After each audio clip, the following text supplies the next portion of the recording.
Sejam todos bem-vindos a mais um vídeo do canal. O Brasil associado a ditaduras genocidas, conforme está aí na capa, né? E vamos começar vendo esse episódio aqui, ó. Não, esse episódio aqui é melhor, ó. Perdeu o mané, não a mola. Esse aí foi o que deu origem ao Brasil associado a ditaduras. Então dizemos assim que essa frase do Barroso foi pronunciada lá em Nova York em 2022, logo após as eleições, quando um brasileiro lá interpelou ele sobre as eleições. E esse outro fato aqui, né, a operação da Polícia Federal sobre o INSS foi em 23 de abril, portanto hoje já está fazendo 20 dias, né?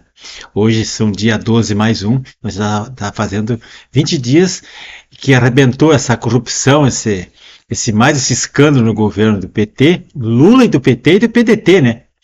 PDT que era o partido do ministro. E não é estranho que até agora ninguém foi preso, né? É estranho que, cadê o Ministério Público, a Polícia Federal, cadê o ministro Alexandre, o relator, o Flávio Dino, aquele pessoal do STF lá. Até agora, em 20 dias, ninguém foi preso. Se fosse em outro governo, tinham umas 20 pessoas já com o passaporte cassado, as contas bloqueadas, as redes derrubadas, as pessoas com tornozeleira presa ou incomunicável e com os celulares apreendidos. Mas como não é, vai acontecer o que está acontecendo. Nada. Então, meus amigos, o que eu quero dizer é o seguinte, vocês estão vendo aí na capa que o Brasil está associado a essas várias ditaduras, genocidas, mais de 29 que tem no mundo aí, né? E agora ele foi lá para a Rússia se abraçar nesse pessoal aí. Mas o que eu quero dizer, pessoal, que durante essa gestão do PT, dos quase 20 anos que eles estão no poder, eu fiz aí um resumo das 81 piores escândalos que deu no PT de 2013 até 2019, quando pegaram aquela mesada que o PT e o Lula pagavam para o Frei Chico, que é o irmão dele, que é um sindicalista que recebia mesada. Então começou em 2003 com a primeira escândalo foi aquela ONG Rede 13, que era presidida por uma filha do Lula, né, a Lúria, que pareceu um escândalo, um desvio de 7 milhões e 500 mil reais, e aí a ONG foi abafada e censuraram tudo, não deu nada. Depois teve outras ONGs envolvidas, depois logo a seguir, ainda em 2004, né, deu aqueles escândalos.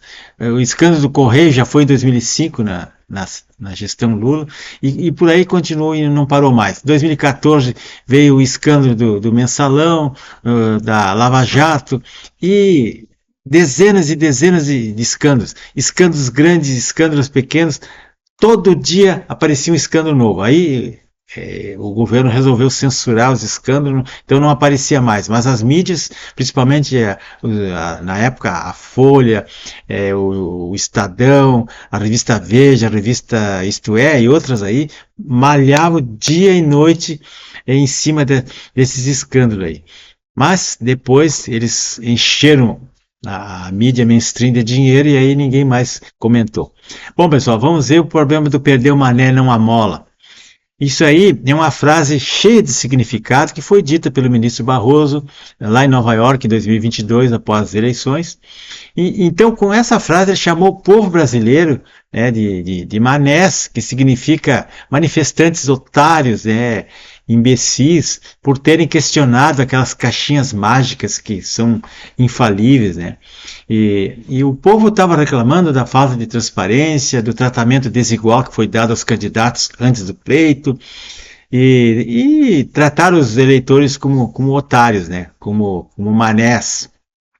E a eleição do presidente do quinto maior país do mundo, aí, em territorial, esse país continental, né? O fato é que só os manés realmente foram presos e processados, tornozelados, perseguidos, exilados, deu mortos, né, como o Clesão e outros que morreram depois tornozelados, os condenados a penas extremas, aí, como a Débora, por causa de um batom, e outras pessoas condenadas a 17 anos que nem estavam lá no dia, mas enfim, os vídeos que poderiam servir de prova desapareceram, né, misteriosamente. Então as pessoas foram condenadas sem direito à defesa, como está sendo até agora. A coisa parece que está mudando aos pouquinhos, né? Então, o que significa mané no Brasil? Significa que foi uma expressão sarcástica, uma expressão chula que o ministro usou, né? E que viralizou no mundo, em todas as mídias. Então, o mané são aquelas pessoas tolas, ineptas, os bobos, os trouxas, os estúpidos, os idiotas úteis, como eles chamam, né? O comunista chama aqueles que prestam serviço sujo de idiota útil, porque depois eles descartam o cara. Não, nem te conheço, nem sei quem tu é, e vai pro paredão. Então, dia 9 de maio, né, agora, bem longe do Brasil, lá no Ocidente, né, em Moscou, na Rússia, o Lula foi abraçar vários ditadores lá para comemorar o dia 9, a vitória lá da União Soviética, e falar mal do Bolsonaro, falar mal de Israel, falar mal dos Estados Unidos, do presidente Trump. Só o que ele sabe fazer é criticar e falar mal dos outros, né? E principalmente culpar os outros daquilo que o seu desgoverno faz, e joga a culpa da roubalheira, da corrupção do INSS, das fraudes, e coloca no governo anterior, que era o governo Bolsonaro. Então, os fatos estão acontecendo agora, de 23 para cá, mas ele culpa os governos que nem estão mais no poder, né? É um contrassenso isso aí.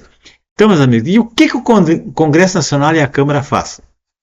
Eu estou vendo deputados aí chorando nas redes sociais, botando videozinho, dizendo que acabou em 6 minutos, passaram por cima dos votos de 317 deputados, que é a maioria da Câmara, e que perderam, não há mais independência de poderes, não sei o que, não sei o que. Ok, mas me responde uma coisa, por que esses 317 deputados não trancaram o pé, não bateram o pé, não fizeram valer a Constituição? Eles foram eleitos, eles têm mandato, eles têm a Constituição na mão, é só trancar o pé. Não teve um deputado lá que fez um monte de bobagem lá e depois fez uma greve de fome de 3 dias tomando iogurte e energético e depois, então vamos perdoar ele, vamos deixar para julgar depois então, e ele não vai dar nada aquilo ali.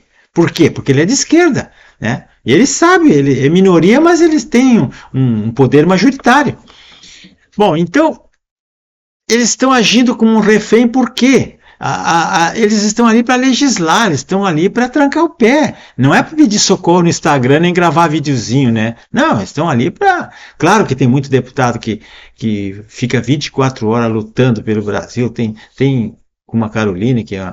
Ótimos deputados tem ali, pessoal que faz oposição, que é da direita, que trabalha. Mas a grande maioria ali fica lá com medo, tem o rabo preso, ou então é de esquerda, ou tem vantagem. Então, se a democracia acabou, né, se não tem mais democracia, como eles alegam, é por conveniência de quem deveria defendê-la, só simples assim, né? Então, meus amigos, o Brasil ele não precisa de esquerdismo, de progressismo, de comunismo. O Brasil precisa de justiça, de segurança pública, né, segurança jurídica. O Brasil precisa de educação de qualidade, que nós não temos, pleno emprego, precisamos de liberdade, de democracia, precisamos do fim da impunidade e fim da corrupção. E um SUS cada vez melhor para atender a população que precisa. Tudo aquilo que você disser contra o totalitarismo, eles consideram como se fosse um crime, como se fosse fake news, que não é crime. O fake news é apenas uma liberdade de expressão, de eu criticar aquelas coisas que estão erradas. Bom, então tudo que é verdadeiro eles chamam de fake news. Bom, eu quero que todos, por favor, curtam isso, comente, compartilhem. Se você comentar ou compartilhar ou ver o vídeo, já ajuda o YouTube a impulsionar. Eles veem que tem relevância esses assuntos aqui, essas reflexões e os livros que eu indico e os filmes que estão aqui. Então curta, compartilhe isso, pessoas. Quem quiser e puder se inscreva, que aí vai dando relevância. Eu não vou desistir jamais. Eu sei que não adianta nada, que ninguém vai ver, mas... É assim como os deputados de esquerda, estão lá de braços cruzados recebendo o dinheiro deles e vão tocando o barco. Uma hora vai, né? Bom, vou deixar um livro para vocês aqui. Está no Google de graça, em PDF, né? O livro é do Yuri Bezmenov, As 4 Etapas da Subversão. Aí vocês lendo aquele livro, vocês vão ver como é que os caras conseguiram chegar aonde chegaram e sabe quando é que eles vão sair vão sair dali? Nunca. Eles têm Forças Armadas na mão, PF, Ministério Público, toda a mídia, todos os intelectuais orgânicos de esquerda, sindicato, partidos políticos, dinheiro que não falta para a esquerda para fazer o que quiser e comprar e mandar pix. Então eles não vão sair mais nunca dali. Agora, se nós mudarmos o nosso pensamento e nós começar a acompanhar essas coisas, a ler, a ver os filmes que... vou deixar um filme para vocês aqui muito interessante, O Massacre do Katyn. Eu já indiquei 1 milhão de vezes esse filme aqui, porque ele mostra a crueldade dos comunistas e dos fascistas, dos nazistas, que é tudo a mesma coisa. A esquerda só muda a cor, muda o nome, mas é tudo a mesma coisa. Eles são autoritários, eles são ditadores, eles matam e tiram quem estiver no caminho atrapalhando. O que eles querem é a ditadura do proletariado, né? Vejam no Brasil, por exemplo, quantos filmes, dezenas de filmes de esquerda que eles fazem e que está circulando por aí no Brasil. Mas uma quantidade enorme de filmes, que eu até tinha anotado aqui num papel, uma quantidade enorme de filmes que eles... Por exemplo, tem filmes militares da democracia, que é um filme sobre a ditadura que eles queriam implantar no Brasil, uma ditadura socialista, e então eles chamam de democracia. Sonhos Interrompidos, de Silvio Tendler, é um filme também que fala sobre... Eles tinham um sonho de transformar o Brasil numa ditadura do proletariado, uma ditadura socialista. Depois tem filme do Lamarca, de Marighella, isso, dezenas de filmes feitos com dinheiro público para fazer apologia, propaganda do esquerdismo. Tem solução caso desse? Não tem. A direita nunca fez um que outro filmezinho demonstrando o que realmente aconteceu. Tá, meus amigos? Por favor, então, curtam isso. Um abraço em todos.